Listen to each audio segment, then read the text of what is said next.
नमस्कार दोस्तों, मैं Sumit Kumar excellent point coaching centre से आपका स्वागत करता हूं। जैसे कि हमने कल पढ़ा था कैसे इस्लाम धर्म का उदय हुआ और उसके बाद में कैसे इन्होंने धीरे धीरे पूरे विश्व में कैसे अपना प्रचार प्रसार किया और भारत में भी किस तरीके से ये प्रवेश किए। और आज जो हम पढ़ने जा रहे हैं भारत पर अरबों का सफल आक्रमण। ठीक है, तो मैंने कल आपको बताया था जो इस्लाम का जो उदय हुआ था वो पैगंबर मोहम्मद साहब का जन्म 570 ईस्वी में कहाँ हुआ था? मक्का में। ठीक है, तो उसके बाद में धीरे धीरे 632 ईस्वी में क्या हुआ था? उनकी मृत्यु हो गई थी। और मृत्यु होने के बाद में जो 632 ईस्वी के बाद जो था जो इस्लाम धर्म था वो दो भागों में बट गया था, शिया और सुन्नी। जो आगे चल के क्या हुआ, उनमें ही एक खलीफा का एक पद आया और जो खलीफा बना था अबू बकर। और उसके बाद में जो धीरे धीरे उसका जो उसकी मृत्यु के बाद में फिर दूसरा जो वो अल हिज्जाज बना था वहां पे खलीफा। ठीक है, अब हम वहां से आगे ही चलेंगे। ठीक है, तो जो मैंने बताया था आपको इस तरीके से, जो भारत के नीचे ये सबसे पहले इधर क्या आता है आपका? अरब सागर, बंगाल की खाड़ी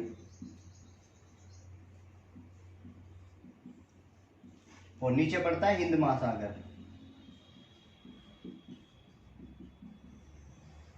और आपको पता है यहीं पर ही श्रीलंका बसा हुआ है। ठीक, तो जितने भी ये अरब कंट्रीज वाले जितने भी देश हैं ये सारे के सारे कहां पड़ते हैं? इधर अरब कंट्रीज के देश हैं सारे, जितने सऊदी अरब होगा, इराक, ईरान वगैरह जितने भी होते हैं सब यहीं पे पड़ते हैं ऊपर। तो इसके बाद में क्या हुआ, मैंने बताया था जो उस समय जो खलीफा का जो पद था वो खलीफा जो था आपका अल हिज्जाज, अल हिज्जाज खलीफा था। और खलीफा का पद जो था उस समय बताते हैं कि वो सर्वोपरि पर होता है, कि जो इसने बोल दिया वही होता था। इसने बोल दिया ईद आज बनेगी तो ईद आज के दिन ही बनती थी, तो इसकी बात कोई टाल नहीं सकता था। तो ये एक तरह का जैसे मान लेते भगवान की तरह की था ये बिल्कुल।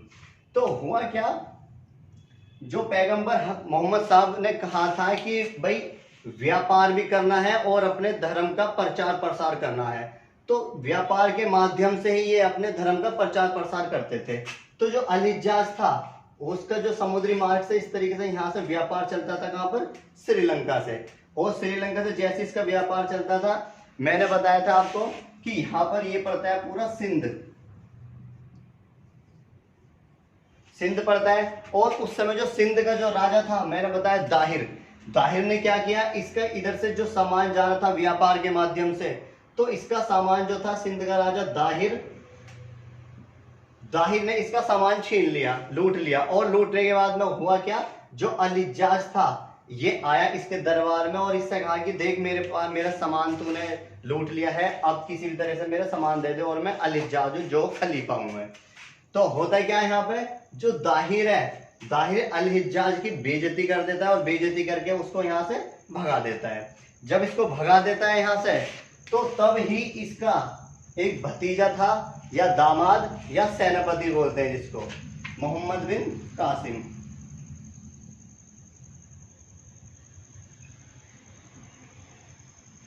बिन कासिम, जिसकी आयु मात्र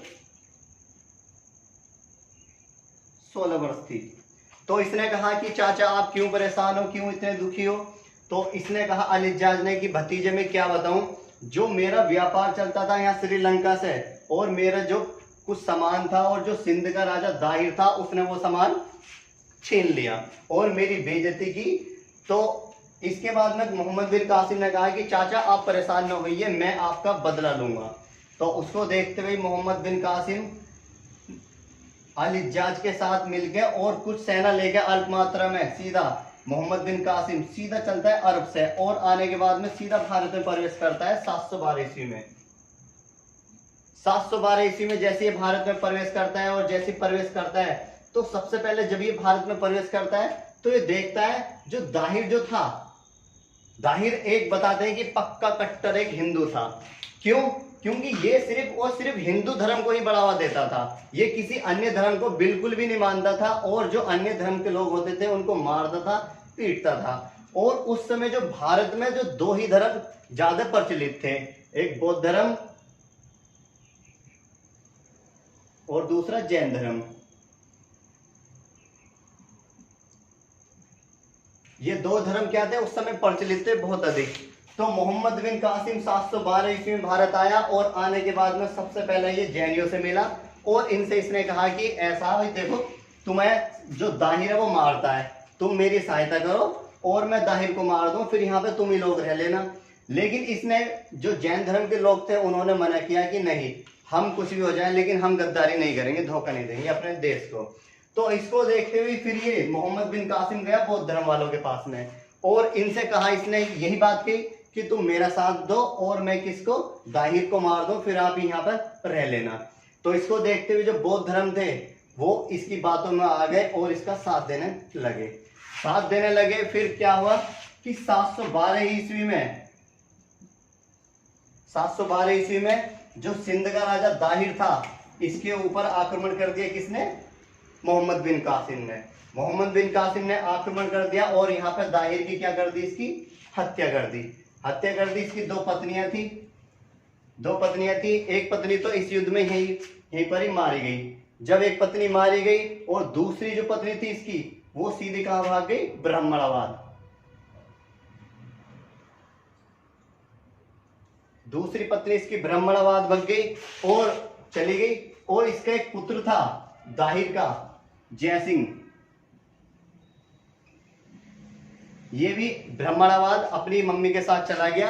और जाने के बाद में इसकी दो पुत्रियां भी थी, दाहिर की दो पुत्रियां भी थी, एक का नाम था सूर्य देवी और एक का परमल देवी।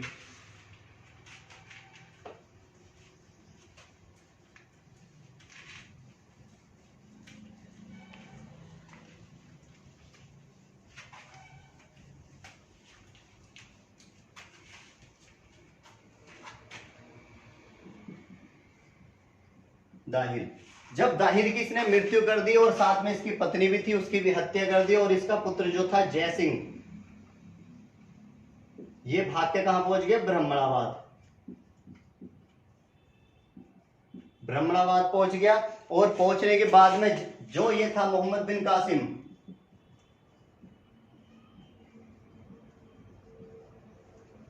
कासिम को पता चला कि इसका एक दाहिर का एक पुत्र है, इसकी तो हत्या कर दी थी, इसका एक पुत्र है और वो कहां भाग गया, ब्राह्मणाबाद। अब ये सीधा मोहम्मद बिन कासिम अपनी सेना लेके सीधा कहां पहुंचता है, ब्राह्मणाबाद। जब यहाँ पे जाता है और जयसिंह को पकड़ता है और इससे धर्म परिवर्तन करवा लेता है और ये मुस्लिम धर्म अपनाने पे मजबूर हो जाता है, कौन, जयसिंह। और ये हिंदू धर्म छोड़कर मुस्लिम धर्म अपना लेता है। तो लगभग बताते हैं कि उस समय 712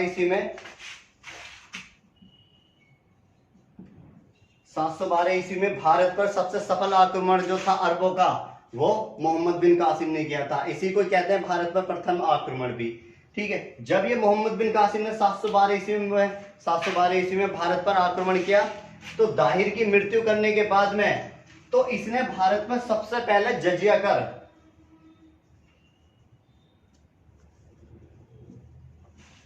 कर नामक एक कर लगाया। और ये कर जो था ये इतना भयंकर कर था क्योंकि ये इन लोगों से, जो भारतीय लोग थे, जो गैर मुस्लिम थे, उनसे कर लिया जाता था ये।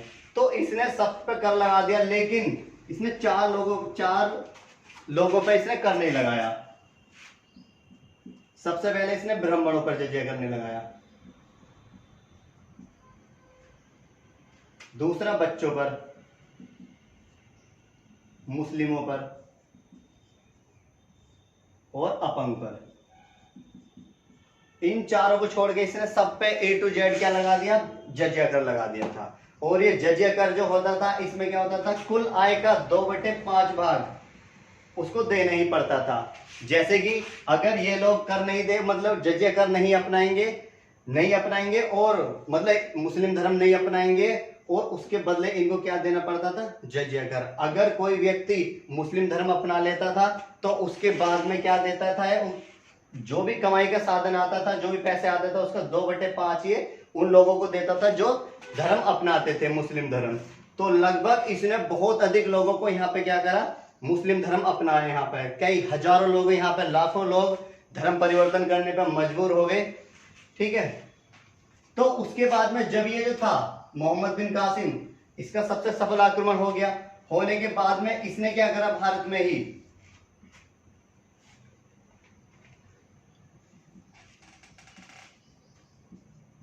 दिरहम नामक एक सिक्के चलाए इसने। और ये सिक्के क्या चलते थे, पहले सऊदी अरब में चलते थे, और इसने फिर यहाँ पर क्या चलाया, भारत में दिरहम नामक सिक्के चलाए थे। और यहीं पर इसने क्या करा,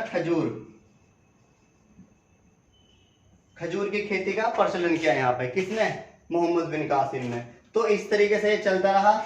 और मैंने आपको बताया जो ऊपर जो अरब कंट्रीज का जो वो बना था, जो खलीफा बना था, वो कौन था, अल-हिज्जाज। जो अल-हिज्जाज था। और कुछ समय बाद जो था, जब ये भारत में मोहम्मद बिन कासिम आक्रमण कर रहा था, तो यहाँ पर अल-हिज्जाज की क्या हो जाती है, मृत्यु हो जाती है। मृत्यु होने के बाद में इसी का ही एक छोटा भाई था जिसका नाम था सुलेमान।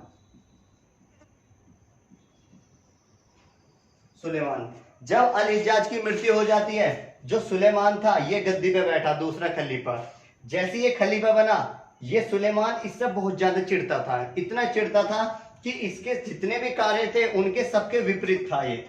जो ये चाहता था लेकिन वो ये नहीं चाहता था। तो जैसे इसकी मृत्यु हुई, तुरंत ही सुलेमान क्या बैठ गया, यहाँ पे खलीफा बन गया। बनते ही इसे पता चला कि जो अल-हिज्जाज था, अल-हिज्जाज ने अपना एक सेनापति कहाँ भेजा है, मोहम्मद बिन कासिम को भारत पर आक्रमण करने के लिए, भारत पर आक्रमण करने के लिए भेजा। और इसे पता चला, और इसने अपना एक सेनापति भेजा इसके पास में, मोहम्मद बिन कासिम के पास भारत में। और इससे कहा कि भाई देख, जो तेरे चाचा हैं या भतीजे, वो तेरा जो वे हैं खलीफा हैं, उनकी तो मृत्यु हो गई, और तू सीधा भारत से कहां पर आ जा, यहीं पर आ जा, सऊदी अरब में। आने के बाद में तो इस भाई ये खलीफा है, इसकी बात तो कोई टाल नहीं सकता था। अब तुरंत मोहम्मद बिन कासिम क्या करता है, भारत से ही चल देता है यहाँ पे। जैसे ये जाता है तो ये सिंध का सूबेदार, इसका एक सेनापति था जिसका नाम था जुनैद को ये सिंध का सूबेदार जो था यहाँ पे इसको छोड़ जाता है देख रेख के लिए। जब मोहम्मद बिन कासिम यहां से भारत से जा रहा था, मैंने बताया था आपको, जो दाहिर था इसकी दो पुत्रियां थी, सूर्य देवी और परमल देवी।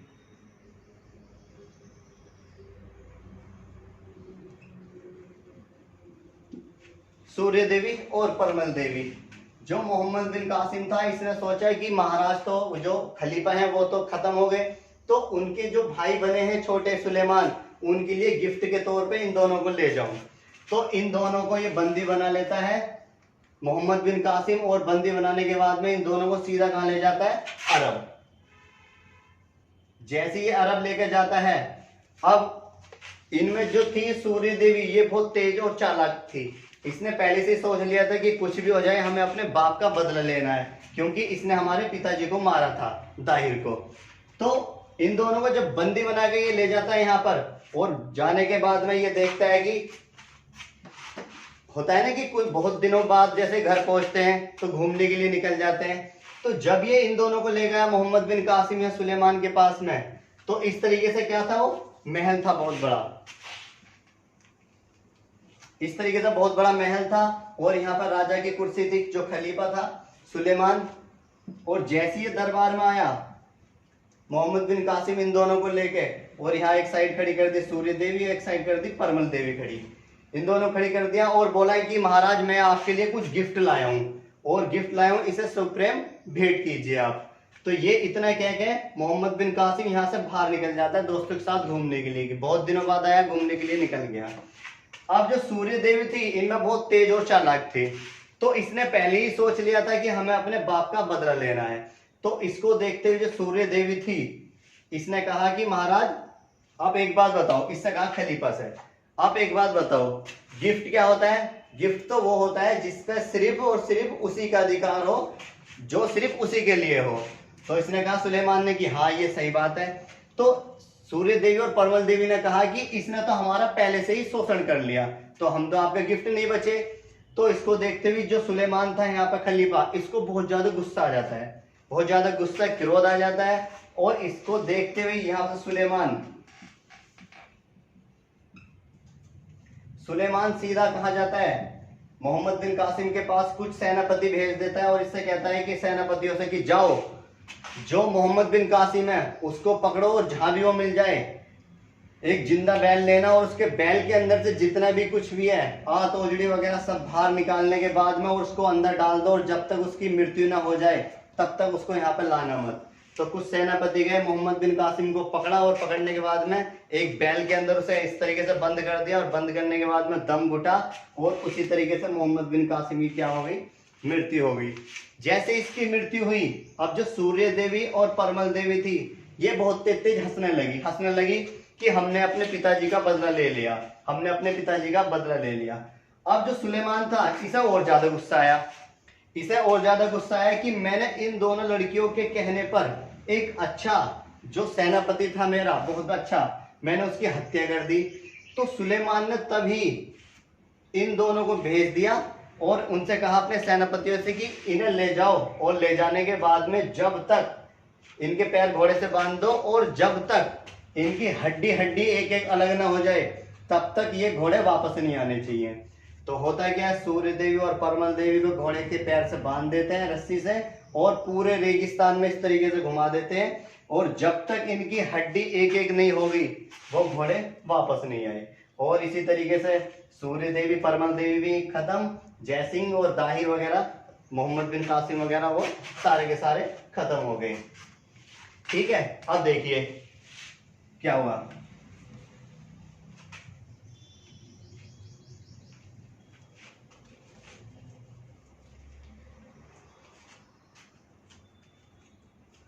कुछ फैक्ट है, कुछ क्वेश्चन है जो हमेशा एग्जाम में आते हैं। जैसे कि जो चच नामक एक ब्राह्मण था, ये ब्राह्मण ने इसने ही एक पुस्तक लिखी थी चचनामा। पूछ लेता है कि चचनामा पुस्तक किसने लिखी थी, तो वो चच ने लिखी थी। ठीक है, और इसके बाद में जो था फिर धीरे धीरे क्या हो गया, यहाँ पर जो मुस्लिम कंट्रीज के जो देश है उन्होंने भारत में प्रवेश करना शुरू किया और धीरे धीरे उन्होंने भारत को किस तरीके से लूटा। मोहम्मद बिन कासिम से पहले भारत में एक बूंद के बराबर भी मुस्लिम नहीं थे, और धीरे धीरे आज देख लो पूरी दुनिया, पूरे भारत में कितने सबसे अधिक जनसंख्या इनकी होती जा रही है। ठीक है ना, चलो ठीक है, आज के लिए इतने काफी, कल फिर दूसरी क्लास में देखते हैं। धन्यवाद।